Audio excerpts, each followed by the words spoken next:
The emergency beacon cut through hyperspace like a knife through silk, its desperate signal reaching every corner of the galaxy. On the bridge of the Terran Confederation vessel, Iron Resolve, Captain Sarah Chen watched the holographic display flicker to life, showing coordinates deep in the Outer Rim territories. "Captain, we're picking up a universal distress signal," reported Lieutenant Torres from the communications station. His voice carried the weight of someone who had heard too many such calls go unanswered. "It's coming from the Kepler 442 system. The signal is strange." Chen leaned forward in her command chair, her dark eyes reflecting the blue glow of the tactical display. Around her, the bridge hummed with quiet efficiency as her crew worked at their stations. The Iron Resolve was one of humanity's newer ships, built for exploration and first contact missions, but like all human vessels, it carried enough firepower to level a small moon. "Strange how?" Chen asked, her fingers drumming against the armrest of her chair. Torres manipulated his controls, and the alien distress signal filled the bridge. It was unlike anything in the human databases, a series of harmonic tones that seemed to convey pure terror and desperation without the need for translation. "The signal is being broadcast on 17 different frequencies simultaneously," Torres continued. "It's designed to be heard by as many species as possible. Whoever sent this wants everyone in the galaxy to know they're in trouble." Chen stood and walked to the main display, studying the star chart that showed their current position relative to the distress beacon. Kepler 442 was 3 days away at maximum warp, deep in a region of space that most civilized species avoided. The area was known for its unstable star systems and frequent pirate activity. "Any other ships responding?" she asked. "Negative, Captain. We're monitoring all standard communication channels. It appears we're the only ones who have acknowledged the signal." Chen wasn't surprised. Humanity was still relatively new to the galactic community, having achieved faster-than-light travel only 2 centuries ago. Most alien species gave human ships a wide berth, not out of hostility, but out of caution. Humans had quickly earned a reputation as the galaxy's most effective problem solvers, but their methods often left other species uncomfortable. The bridge doors hissed open, and Commander Marcus Webb strode in, his face grim. Webb was Chen's first officer, a veteran of the Titan mining conflicts and one of the few humans to have survived direct combat with the robotic harvester fleets that had once threatened the outer colonies. "Captain, I've been monitoring the signal from engineering," Webb said, his voice carrying the weight of experience. "Whatever's happening out there, it's bad. The harmonic patterns suggest a species in the final stages of panic. They're not just asking for help. They're begging." Chen nodded, already knowing what her decision would be. The Terran Confederation had standing orders for situations like this. Human ships were to respond to any distress signal, regardless of the potential danger. It was a policy that had earned humanity both allies and enemies among the stars. "Set course for Kepler 442 maximum warp," Chen ordered. "And send a message to Fleet Command. Tell them we're responding to an alien distress signal and may require backup." As the Iron Resolve changed course and jumped to warp speed, Chen couldn't shake the feeling that they were heading into something far worse than a simple rescue mission. The alien signal continued to play on the bridge, its haunting tones serving as a constant reminder that somewhere in the darkness of space, an entire species might be fighting for survival. 3 days later, the human ship dropped out of warp at the edge of the Kepler 442 system. What they found waiting for them defied every expectation. The system's 3 inhabited worlds were under siege. Massive ships of unknown origin hung in orbit around each planet, their hulls black as the void between stars. Energy weapons lanced down from the alien vessels, turning cities into molten craters and boiling away entire oceans. "Jesus Christ," whispered Torres, his face pale as he stared at the sensor readings. "Captain, we're reading massive energy discharges on all three worlds. Those ships, they're systematically destroying everything." Chen felt her stomach clench as she watched the tactical display update in real time. Each planet showed the red signatures of dying cities, and the energy readings from the attacking ships were unlike anything in human databases. "Can we identify the species under attack?" she asked. Torres worked frantically at his station, cross-referencing the sensor data with everything in the Confederation's xenobiology files. "I think, yes, Captain. The cities match the architectural patterns of the Zalithian Republic. They're a peaceful species. Level 3 technology, mostly focused on art and philosophy. They've never been involved in any interstellar conflicts." The Zalithians. Chen remembered reading about them in the diplomatic briefings, a gentle species that lived in harmony with their environment, creating some of the most beautiful artwork in the known galaxy. They had no standing military, no weapons of war beyond simple law enforcement tools. They were exactly the kind of species that predators would target. "And the attackers?" "Unknown, Captain. The ships don't match any design in our databases. They're using some kind of energy-based weaponry that's incredibly efficient. Each shot is perfectly calculated to cause maximum damage with minimum energy expenditure. This isn't random destruction, it's systematic extermination." Webb stepped closer to the display, his jaw clenched with anger. "How long do the Zalithians have?" Torres ran the calculations, his fingers flying over the controls. "At current rate of bombardment, maybe 6 hours before all three worlds are completely uninhabitable." 6 hours. Chen closed her eyes for a moment, running through their options.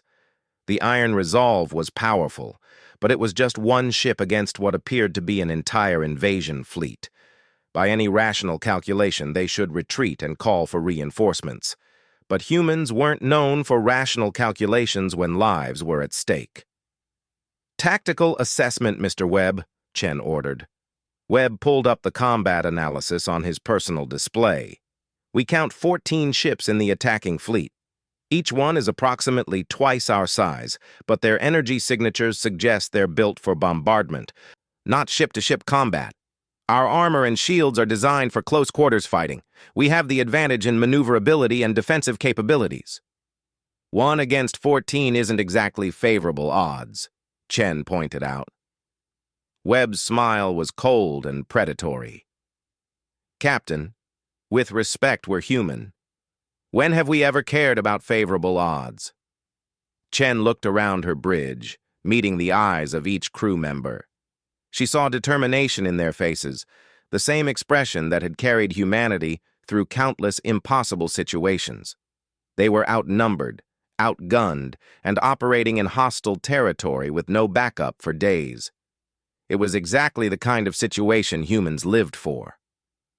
"All hands, this is the captain," Chen announced over the ship's communication system. "We have encountered a species under attack by unknown hostiles.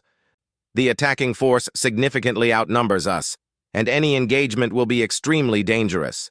However, an entire civilization is facing extinction. We are the only ship in position to help." She paused, letting the weight of the situation sink in throughout the ship.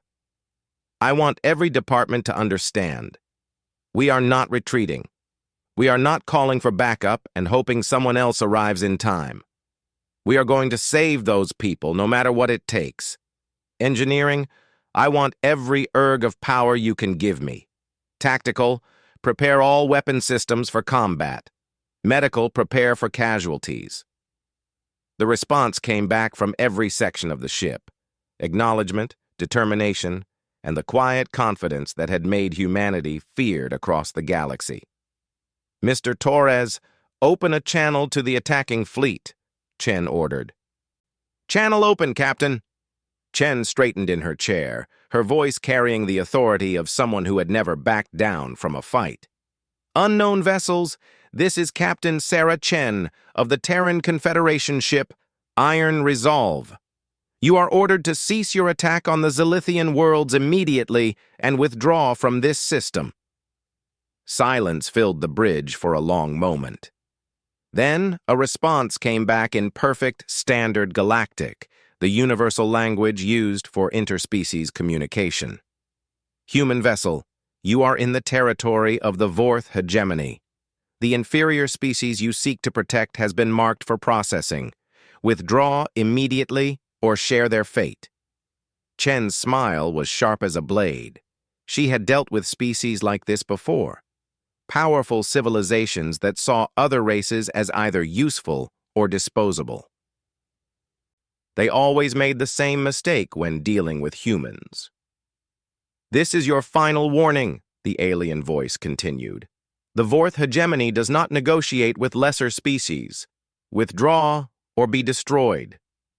Webb chuckled darkly from his position. "Lesser species. I love it when they say that." Chen stood from her chair and walked to the main display, where the images of dying worlds filled the screen. Somewhere down there, billions of innocent beings were waiting to die, probably wondering if anyone in the galaxy cared enough to help them. "Mr. Torres, send a message to the Zilithian planets on all frequencies. Tell them that help has arrived." "Aye, Captain." Chen turned back to face her crew, her eyes burning with determination. "Ladies and gentlemen, it's time to show these Vorth what happens when you threaten innocence in human space." "Captain," Webb said with a grin, "technically this isn't human space." "It is now," Chen replied. "All stations prepare for combat. We're going to war." The Iron Resolve turned toward the Vorth fleet, its engines glowing brighter as it accelerated toward 14 ships that each outweighed it by a factor of 2.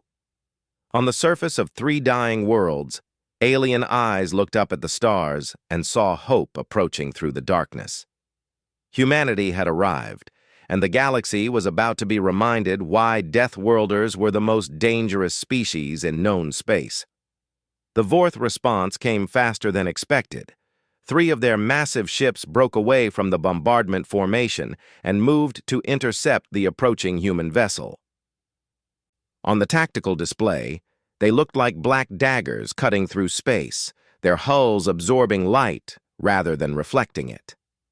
"Enemy vessels changing course to intercept," reported Lieutenant Torres. "They're moving into attack formation." Captain Chen watched the tactical display with the calculating gaze of a predator. The Vorth ships were impressive, each one nearly 800 meters long, bristling with the same energy weapons that had been turning Zilithian cities into glass. But there was something about their movement patterns that told her everything she needed to know about their tactics. "They're used to fighting stationary targets," she observed. "Look at how they're positioning themselves, perfect for orbital bombardment, but terrible for ship-to-ship combat." Commander Webb nodded from his position at the tactical station. "They're trying to form an envelopment pattern like they're surrounding a planet. Against a maneuverable target, that just gives us multiple angles of attack." "Weapon status?" Chen asked.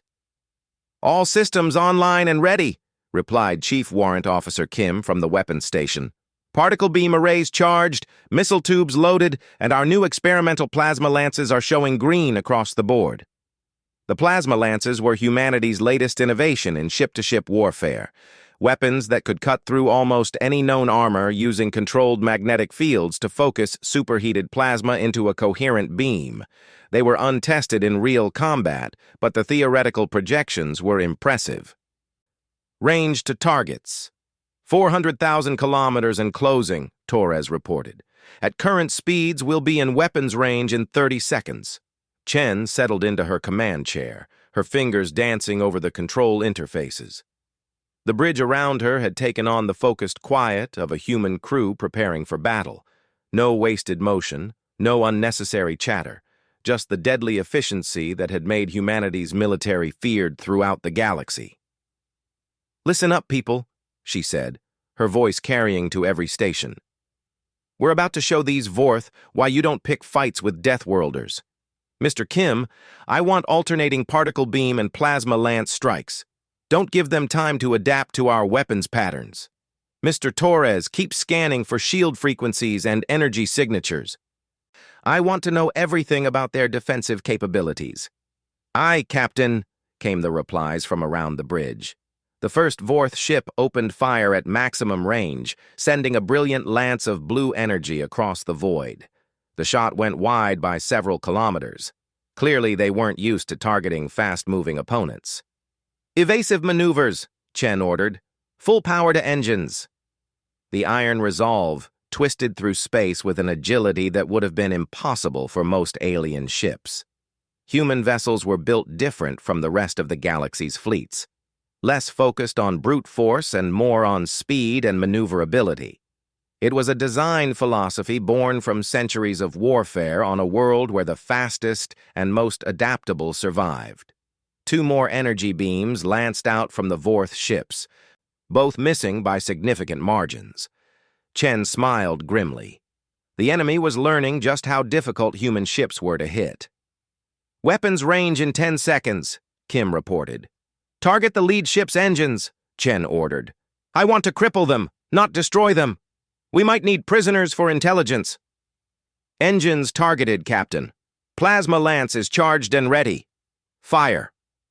The Iron Resolve's newest weapon spoke for the first time in anger.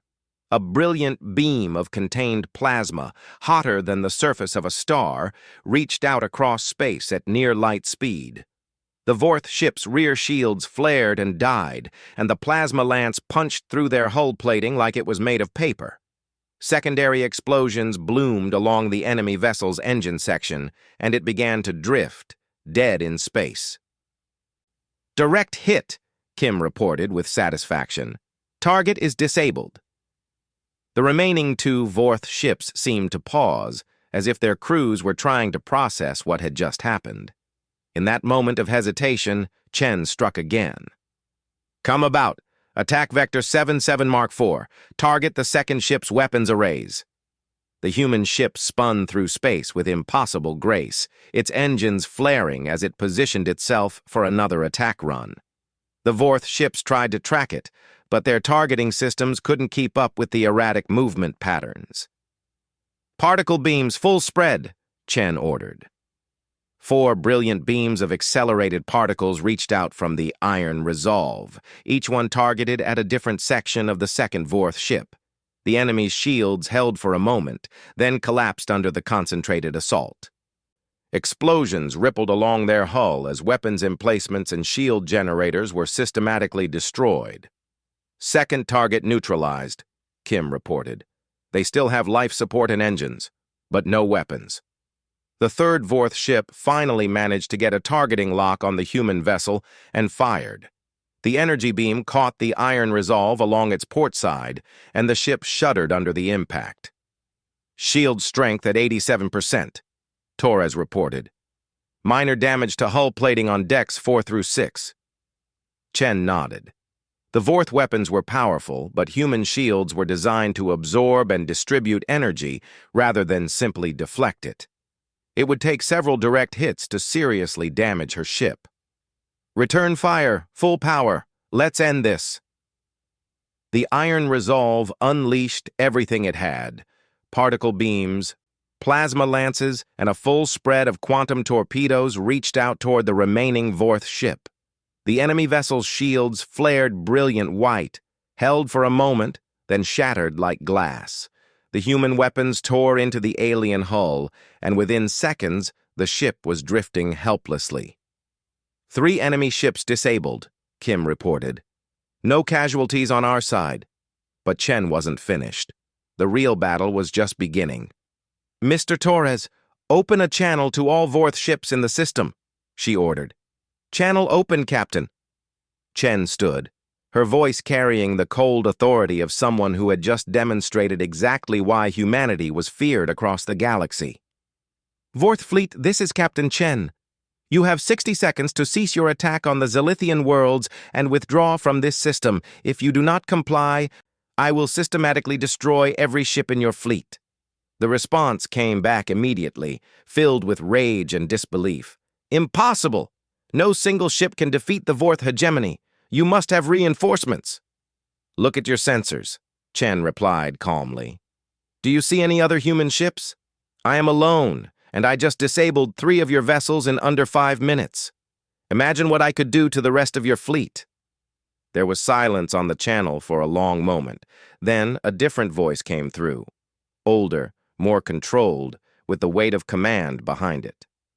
Human Captain, I am Fleet Commander Zethros of the Vorth Hegemony. You fight well, but you are still outnumbered 11-1. Even if you destroy all of our ships, you will die in the process. Chen's smile was sharp enough to cut steel. Commander Zethros, let me explain something about humans. We come from a world that has spent millions of years trying to kill us. Every day on Earth is a battle for survival against predators, diseases, natural disasters, and 100 other things that would destroy most species. We didn't become the dominant species on our planet by running from fights. She paused, letting the words sink in before continuing. You made the mistake of attacking innocents while a human ship was in range to help. That makes this personal. So here's what's going to happen. You're going to stop bombing those planets, you're going to withdraw from this system, and you're never going to come back. If you don't, I'm going to hunt down every Vorth ship in this fleet and turn them into expanding clouds of superheated gas. The Vorth commander's response was predictable. You are bluffing. No single ship, no matter how advanced, can defeat an entire fleet. Chen turned to her weapons officer. Mr. Kim, do we still have that new graviton bomb in our experimental weapons bay? Kim's grin was feral. Yes, Captain. The one that creates a miniature black hole for 3 seconds before collapsing? The very one. Arm it and target the largest Vorth ship. The graviton bomb was humanity's most terrifying weapon. A device that could create a localized gravitational anomaly powerful enough to tear apart anything within a 1,000-kilometer radius. It was considered so dangerous that only a few human ships carried them, and they were only authorized for use in the most extreme circumstances. Genocide qualified as extreme circumstances. Graviton bomb armed and ready, Kim reported. Target locked on the Vorth flagship. Chen opened the channel again. Commander Zethros, I've just armed a weapon that will create a localized black hole centered on your ship. You have 30 seconds to begin withdrawing from this system, or I will demonstrate why humans are considered the most dangerous species in the galaxy. This time, the silence stretched much longer.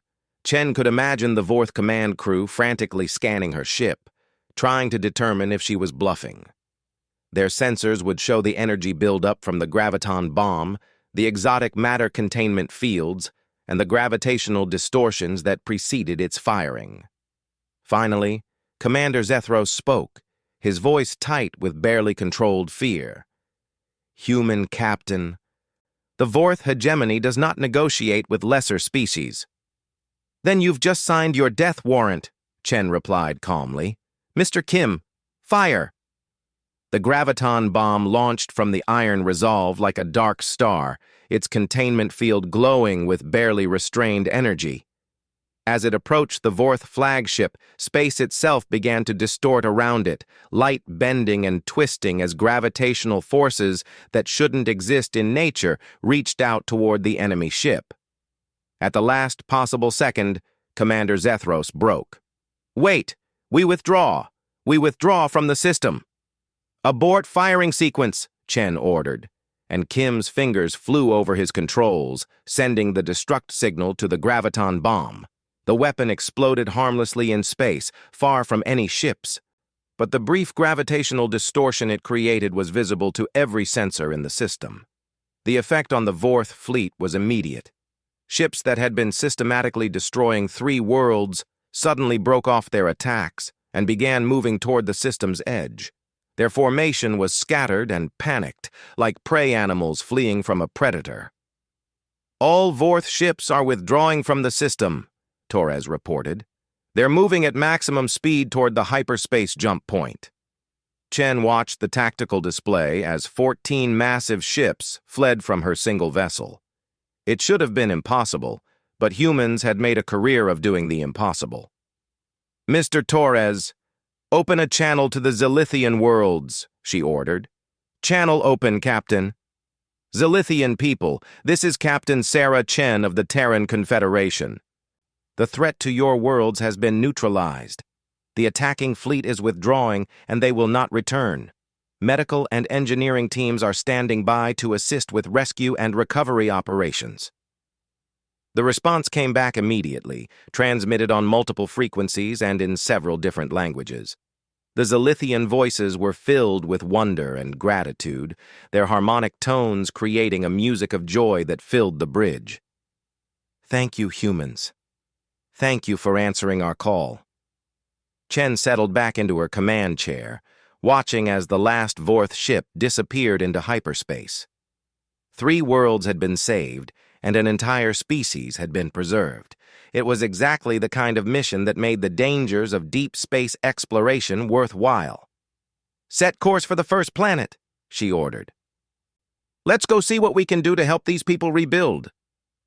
As the Iron Resolve moved toward the Zilithian homeworld, its crew began preparing for the next phase of their mission, proving that humans were as good at saving lives as they were at ending them.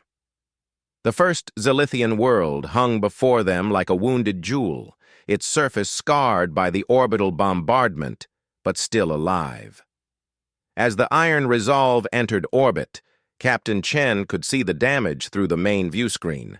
Entire cities reduced to glowing craters, vast forests turned to ash, and oceans boiling where the energy beams had struck. But there were also signs of life. Flickering lights in the undamaged areas, movement in the settlements that had survived, and, most importantly, communication signals reaching out from the surface. Captain, we're receiving multiple transmissions from the planet, reported Lieutenant Torres. Medical facilities requesting assistance, engineering teams asking for help with damaged infrastructure, and... He paused, checking his readings. What appears to be every government official on the planet wanting to speak with you personally. Chen wasn't surprised. Humanity's reputation in the galaxy was complicated. They were known as fierce warriors and brilliant tacticians, but also as a species that valued life above all else. When humans arrived at a disaster site, they brought both the capacity for incredible destruction and an equally impressive ability to save lives. Put me through to their primary government facility, Chen ordered, and prepare teams for immediate planetary assistance. The main view screen flickered, and suddenly Chen was looking at the most alien face she had encountered in years of deep space exploration. The Zilithian leader was tall and graceful, with skin that seemed to shift between different shades of blue and green like water reflecting sunlight. 4 eyes arranged in a diamond pattern on their face regarded Chen with an expression of deep gratitude mixed with awe. Captain Chen, the Zilithian said, their voice creating harmonics that the universal translator struggled to render in human speech. I am Prime Harmonist Veltar, leader of the Zilithian Republic. Your species has saved ours from extinction. How can we ever repay such a debt? Chen leaned forward in her chair, her expression serious. Prime Harmonist, no debt exists. Your distress signal reached us, and we responded. That's what civilized species do for each other. What we need now is information about your casualties and damage assessment so we can provide the most effective assistance. The Prime Harmonist's 4 eyes widened in what Chen recognized as surprise. Most species in the galaxy expected payment for military assistance, especially when it involved risking their own ships and crews. Captain, our initial surveys indicate approximately 40 million casualties across our 3 worlds, Veltar reported, their harmonics taking on a somber tone. Critical infrastructure is damaged on all 3 planets. Medical facilities, power generation, water purification systems. We estimate it will take decades to rebuild what was destroyed in hours. Chen felt the familiar weight of responsibility settle on her shoulders. 40 million dead was a staggering number, but it could have been much worse. Without intervention, the Vorth would have wiped out the entire Zilithian species, a population of nearly 2 billion souls. "We'll do everything we can to help," Chen promised. "I'm dispatching our medical teams immediately, along with engineering specialists who can assist with infrastructure repair. We also have emergency supplies that should help with the immediate crisis." What Chen didn't mention was that the Iron Resolve carried far more medical and engineering personnel than was standard for a ship of her class. The Terran Confederation had learned long ago that human ships were often the first to arrive at disaster sites, and they equipped their vessels accordingly. Over the next 6 hours, the human ship became the center of the largest rescue operation in Zilithian history. Shuttle after shuttle descended to the planet's surface, carrying doctors, engineers, and volunteers who worked alongside the local population to save lives and restore critical systems. Dr. Sarah Martinez, the ship's chief medical officer, established a field hospital in what had been the planet's largest city. Working with Zilithian healers, she coordinated treatment for thousands of injured civilians, while also setting up systems to handle the massive refugee population displaced by the attacks. "The Zilithian physiology is remarkably similar to several species we've worked with before," Dr. Martinez reported during one of her regular updates to the bridge. "Our medical techniques are compatible with their biology, and we're making good progress on treating the most critical cases." Meanwhile, Chief Engineer Hassan led a team working to restore power to the major population centers. Human technology wasn't directly compatible with Zilithian systems, but human engineers were legendary throughout the galaxy for their ability to jury-rig solutions that shouldn't work, but somehow did. "We've got the main power grid back online for the northern continent," Hassan reported. "It's not pretty, but it'll hold until they can manufacture proper replacement components. We're also working on portable fusion reactors that should provide emergency power to the worst-hit areas." Chen watched the rescue operations from the bridge, coordinating with team leaders on the surface, while monitoring long-range sensors for any sign that the Vorth might return. She needn't have worried. Word of the human victory was already spreading through hyperspace communication networks, and no Vorth ship would come within 10 light-years of the system. 3 days into the rescue operation, Prime Harmonist Veltar requested another meeting. This time they appeared on the view screen from their temporary command center on the planet's surface, surrounded by the organized chaos of a species rebuilding itself. "Captain Chen, I have received communications from across the galaxy," Veltar began. "Word of what happened here is spreading. The Galactic Council has officially condemned the Vorth attack and is demanding reparations. Several species are offering assistance with our rebuilding efforts." Chen nodded.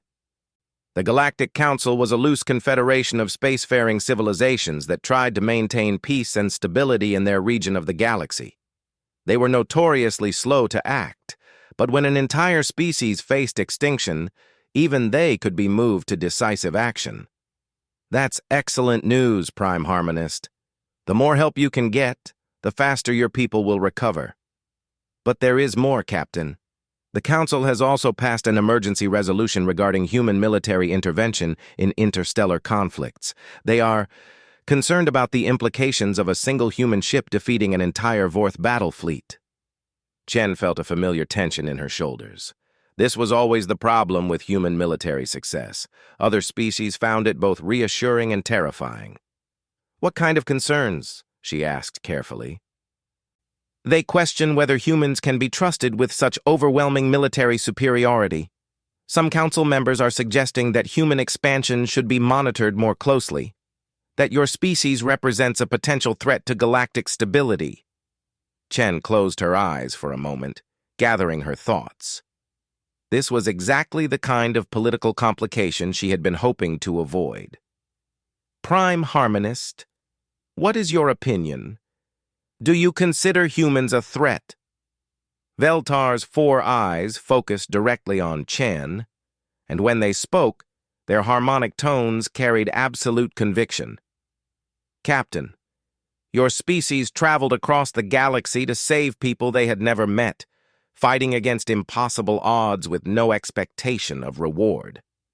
When the battle was won, you immediately shifted from warriors to healers, working day and night to save our wounded and rebuild our civilization. If this is what humans call threatening behavior, then I hope more species become threatening. Chen felt a surge of gratitude toward the Zilithian leader. In a galaxy full of species that feared human capabilities, it was refreshing to meet one that understood human motivations. The Zilithian Republic will be speaking at the next council session, Veltar continued. We will be proposing a different resolution, one that formally recognizes humanity as protectors of endangered species and grants human ships special authority to intervene in cases of genocide or species extinction. Chen's eyebrows rose in surprise. That's a very generous proposal, Prime Harmonist. It is a practical one. The galaxy is a dangerous place, Captain. There are species like the Vorth hegemony that view other civilizations as resources to be exploited or eliminated. The Council talks about peace and stability, but when crisis comes, they debate while worlds burn. Humans act. Over the following days, as rescue operations continued and the immediate crisis passed, Chen began to understand the broader implications of what had happened at Kepler 442. The human intervention hadn't just saved the Zilithian species, it had fundamentally changed the political balance of the galaxy. Species that had previously viewed humans with suspicion now saw them as potential protectors. Worlds that had never considered applying for Terran Confederation membership began sending diplomatic inquiries. And most importantly, predatory civilizations like the Vorth hegemony began to reconsider their expansion plans. The final message came a week later, as the Iron Resolve was preparing to leave the system. Captain Chen was on the bridge, reviewing reports from her department heads, when Torres announced an incoming transmission from Terran Command. Captain, you're receiving a priority message from Admiral Morrison, Torres reported. It's coded for maximum security. Chen accepted the transmission in her ready room, away from the bridge crew. Admiral Morrison's weathered face appeared on the screen, his expression unreadable. Sarah, I've been reviewing your reports from the Kepler 442 incident, Morrison began. Impressive work. 1 ship against 14, no casualties on our side, and an entire species saved from extinction. The brass is very happy. Thank you, sir.